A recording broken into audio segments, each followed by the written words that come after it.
Texas does not have state tax. How in the world do they function? And why is that a concept that Mississippi hasn't, gotten to? And I know we do have a higher sales tax, and I think Tennessee is the same way, no state tax. But even there in San Antonio, you always see road work. You always see things going on.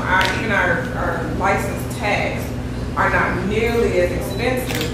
So I just don't understand how that, I don't even understand how it works. How can they not have a state tax and function?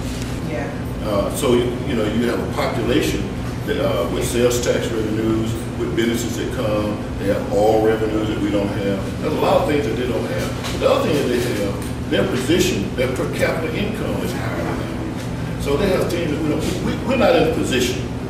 I mean, to be honest with you, we're not in a position to do what the Texas is doing, the Tennessees and the Floridas. The Floridas don't have personal income tax. One problem we have is that we have people living in Mississippi that's claiming residency in Tennessee and Florida, and they're not paying taxes. We have corporations in Mississippi that don't pay taxes.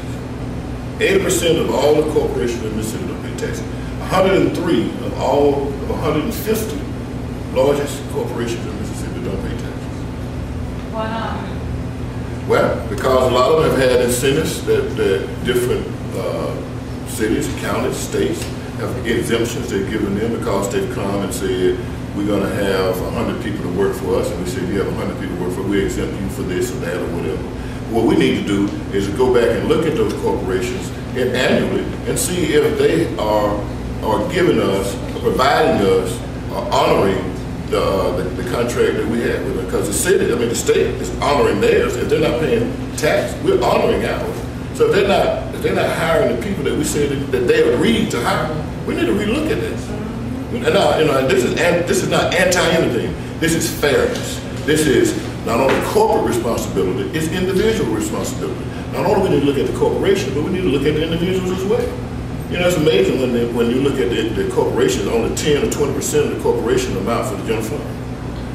But 70% of individuals amount for sales tax and income tax. 70% individual and 20% on the other. That's something wrong with those numbers. Something wrong with those numbers. And we got to make sure we fix it. And that's how we fix our budget too.